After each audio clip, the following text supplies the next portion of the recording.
Hello everyone, I am Sandra May Ibranola from BSN 212E of Double Doctors College. And today I am going to perform the intradermal, subcutaneous, and intramuscular injections, or also known as a parenteral drug administration. So prior to the conduct of the procedure, I am going to show you the preparation of the medications. So the materials that we are going to use are the eggplant, clean gloves, 1 ml tuberculin syringe for intradermal, and 3 ml for the intramuscular injection, and 5 ml for the subcutaneous, and we also have our 2 extra needles here for aspirating the medication, for we don't want a dull bevel to pierce the patient's skin, for it will cause discomfort and pain. And we also have sterile waters will serve as the medication, alcohol, dry cotton balls, alcohol soaked in a cleansing solution, and our alternative waste receptacle, and of course our hypodermic tray and the MAR sheet. So first things first, I am going to check for the doctor's order. Then check for the MAR sheet and compare the label of the medication we have here so that we have the right medication to serve the patient.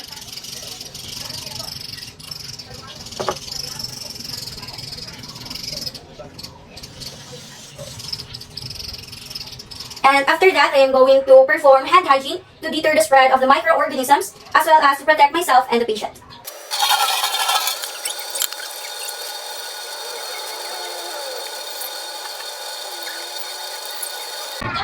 So now let's prepare for the intradermal medication preparation. So we have this sterile water to be the alternative vial of the medication. So we're going to mix the solution by rotating the vial between the palms of the hands. And pack the tuberculin syringe. Make sure to only hold the barrel and the plunger, for we don't want to contaminate the needle. So since my tuberculin syringe comes with the needle already, I'm just going to loosen it up first so that I can connect the barrel to the aspirating needle. And then I'm going to, since the vial of this medication is already exposed, I'm going to place an antiseptic cotton swab in a circular motion. Clean it with the antiseptic cotton swab. So we have our cushion here. Then connect or open the aspirating needle first. And connect the barrel to the aspirating needle. Make sure that the connection isn't loose. Then uncap the syringe. And draw out some air where the air is equal to the amount of the medication to be withdrawn. Then push the air into the vial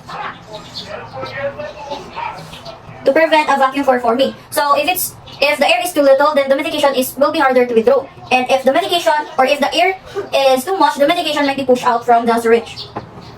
So draw the exact amount of medication.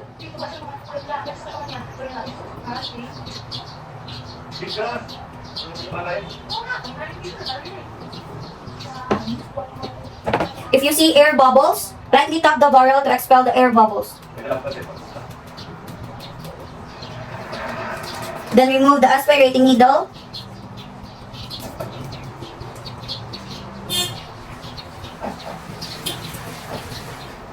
And discard it in the waste receptacle and connect the barrel to the original gauge of the tuberculin syringe.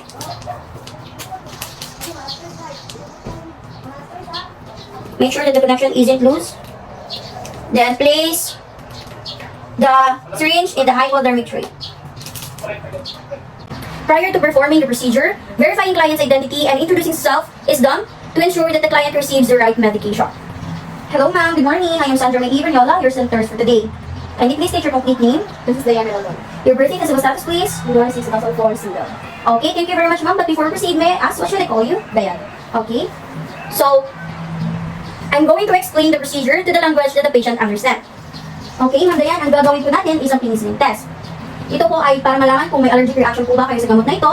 And i-inject ko po siya dito sa inner forearm nyo, since itong part na to is mas nasa yung hair. And mag-create ako ng blem na parang kagat ng amok. And pagkatapos, i-insert ko po. Then remind ko din po kayo na masakit po talaga ito. Okay lang po ba? Yes, yes. Okay. Information can facilitate acceptance of and compliance to the therapy. So, since I have already closed the door, so that no one from the outside is going to disturb you while we're doing this procedure. This is to provide patient's privacy and ensure the patient's comfort. So now assist the patient in a comfortable position and select a clean site for administration. So remember to avoid sites that are swollen, redness, or tender or those sites that have lesions in order to avoid injuring the patient more. So now apply clean gloves.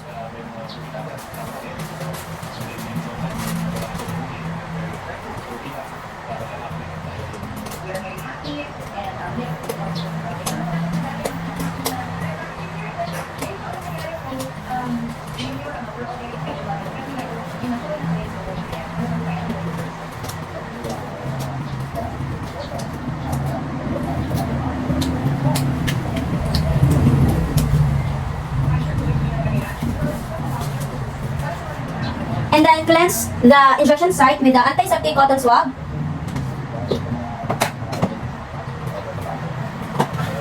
By using a circular motion, starting from the inner to the outward.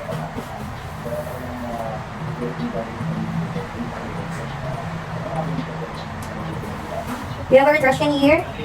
So now, uncuff the syringe. And if there's any presence of air, lightly tap the barrel to remove the excess air. So now we need to stretch the skin taut. For taut skin allows easier entry of the needle in the patient's skin. So remember that the needle should be up in order to create a blend. Then since our injection site is dry, okay, remember that the bevel should be up in order to create a blend. So now I'm going to advance my needle.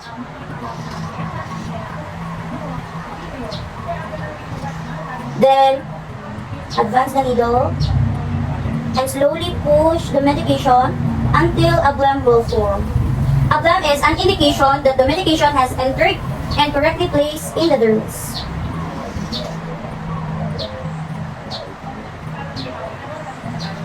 Then withdraw the needle with the same angle that it was inserted from.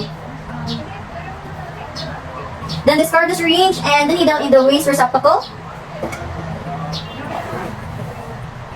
So don't recap the needle in order to prevent needle stick injury. Remember to never massage the area, for massage can disperse the medication into the tissue or throughout the needle insertion site. So now remove the gloves.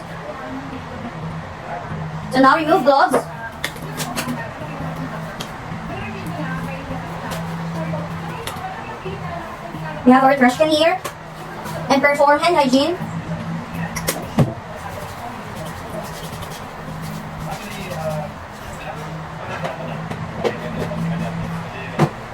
So now I'm going to encircle the injection site to observe for redness and injury.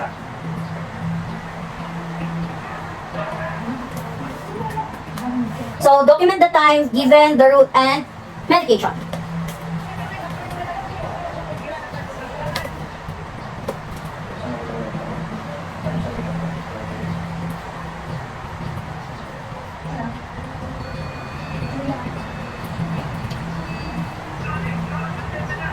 Okay, so, Ma'am Diane, I'll be back within 30 minutes, or I'm going to inspect the injection site if there's any allergic reaction present. Okay, so I will just leave you first so that you can have your rest.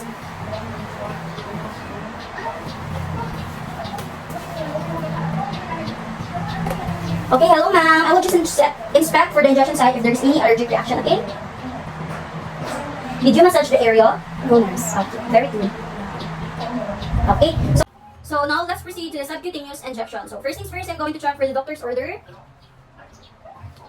Then check for the MAR sheet if I have the right medication. And compare the label of the medication in the MAR sheet.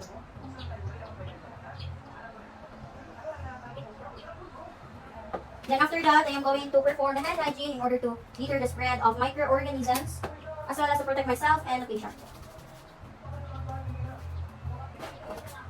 So prior to performing the procedure, identifying or verifying the patient's identity and introducing self is done to ensure that the right patient receives the right medication. Hello ma'am, good morning. I am Sandra May Ibonyola, your set nurse for the day. Can you please state your complete name? This is Diane Edelman. Your birthday and civil status please? January 6, 2004, single. Okay, thank you very much ma'am. Before we proceed, may I ask, should I call you? Diane. Okay ma'am, then so since we're unable to take the medication orally, we're going to take the medication through subcutaneous injection. So since I have already closed the door so that no one from the outside is going to disturb you while we're doing this procedure. So this is to ensure the client's privacy and provides comfort. So now assist the client into a sitting position. And select a clean site for the administration. So remember to avoid the sites that those are swollen, tender, or those sites that have lesions, so in order to avoid injuring the patient more. So, a relaxed position will minimize the discomfort in the injection site. So, okay, Ma'am Dayan? Ang gagawin po natin ngayon is mag-inject po ako ng heparin para maiwasan po yung pamumuo ng blood clots sa inyong blood vessels. So, ang maaaring yung maramdaman yung pagkakahilo, ngunit huwag po kayong mag-alala dahil ito po ay normal na reaksyon lamang ng gamot. And pagmamanhikusan po ito in-inject. Okay lang po ba? Yes, nurse. Okay. So, information can facilitate the acceptance of and compliance with the therapy. So, ma'am, I need you to relax your arm, okay? So now apply clean gloves.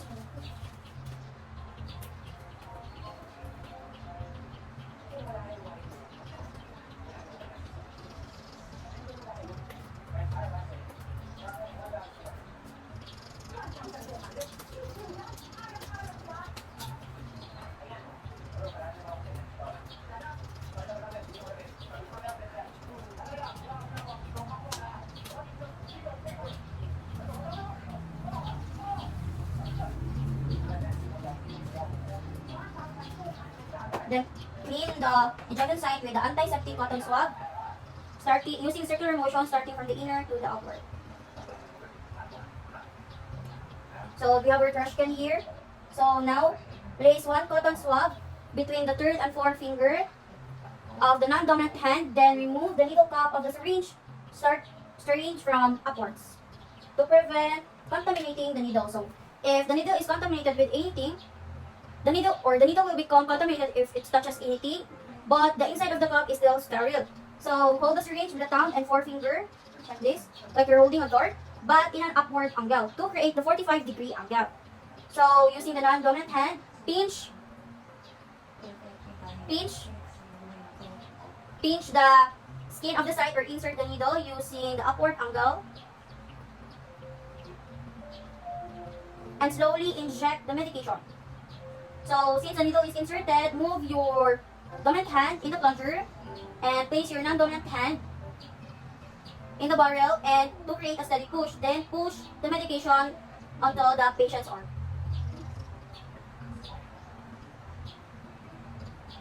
Then withdraw the needle with the same angle you have inserted from.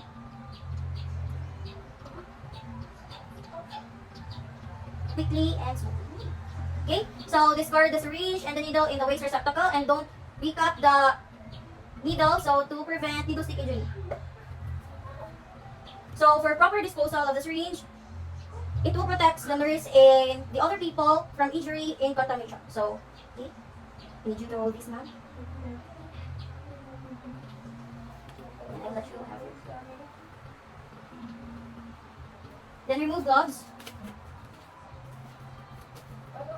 Rubber trash can here, and perform hand hygiene, and do aftercare of the materials to be used.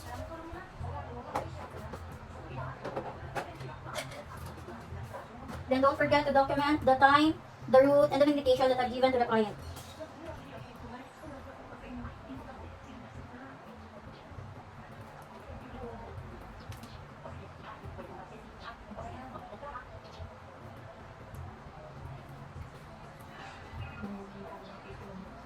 Okay, so now let's proceed to the intramuscular medication preparation. So first things first, I'm going to check for the doctor's order. Then check for the MER sheet if I have the right medication and compare the label of the medication to the MER sheet. Okay, then after that, I'm going to perform hand hygiene in order to deter the spread of the microorganisms as well as to protect myself and the patient. So since I don't have an ampoule right now, what I'm going to do is to improvise it by this sterile water. So now I have my 5cc syringe here. Let's unpack it. Remember to hold the barrel, only hold the barrel and the plunger, for we don't want to contaminate the needle. So since my 5cc syringe have already or comes with the needle already, what I'm going to do is just to loosen it so that I can connect my aspirating needle to the plunger, to the barrel I mean. So unpack this aspirating needle. Aspirating needle is used in order to prevent the risk of having glass inside the medication. So remember to make sure that the connection isn't loose. Okay? So now in the ampule, we need to flip the upper part of it because usually the upper part or the neck part of the ampule have a small amount of liquid of the medication. But in our goal is that we need to have or we need to inject the right dose of the medication to the right client. So what we're going to do is to flip the upper part several times until the liquid form of the medication will go down. Then place a cotton ball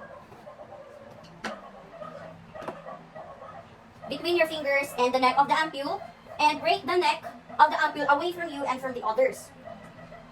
Break. Okay. Then throw the broken neck of the ampule in the waste receptacle along with the cotton ball. Then uncap the syringe and throw out the prescribed medication.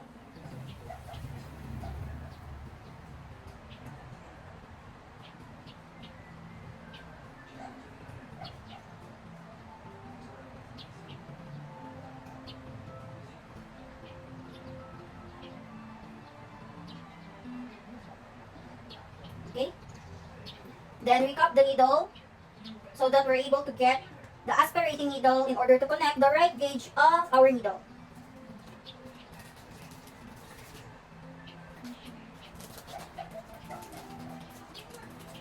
Make sure that we're not going to contaminate the needle port. And then plunge in or connect the gauge to the original barrel or syringe. Okay, so make sure that it's not a loose connection. Now, okay, so put it in our hypodermic tray.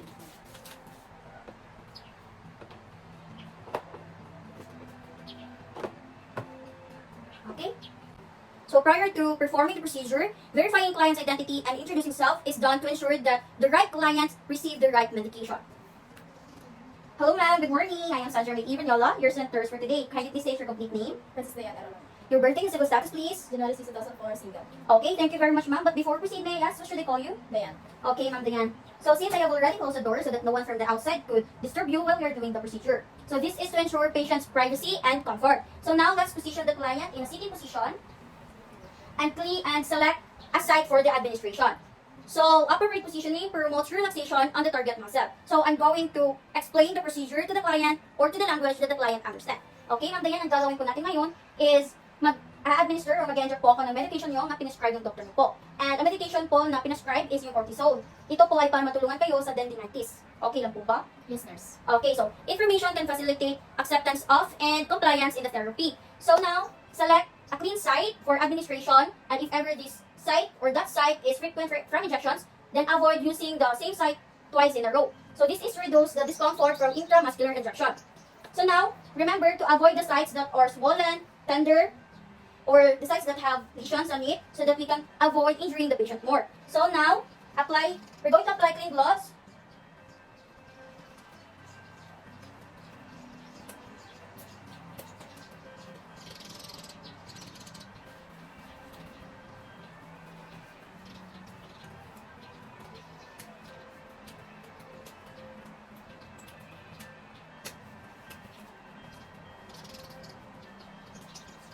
Then, get a cotton ball, antiseptic cotton ball, and cleans the site by circular motion starting from the inner to the outward. So now, we have our trash can here. So now, place a dry cotton ball in the third and fourth finger to the non-dominant hand. And ready the 5cc syringe and cup it towards upward so that we can avoid contaminating the needle. So, now place the ulnar side of the dominant hand to pull the skin to the side.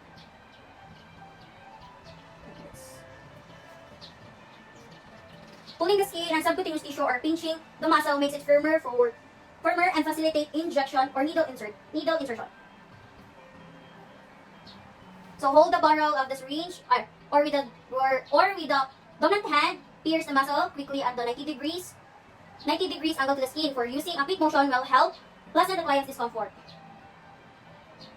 Like this. So hold the barrel of the syringe with your non-dominant hand and aspirate the syringe by pulling up the plunger with the dominant hand. So if blood appears, withdraw and discard and replace anew. Then if there's no blood appears, then inject the medication slowly and steadily.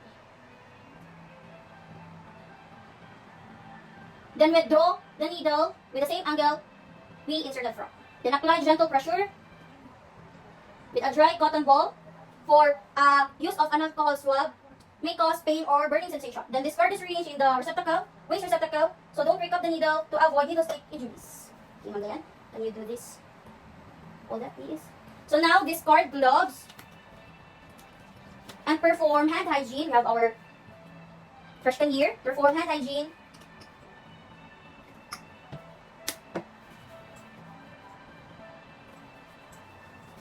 And put the patient back in a comfortable position.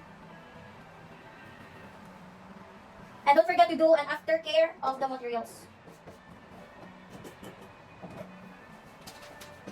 Trash can here. And document the time, route, and medication that have given to the patient.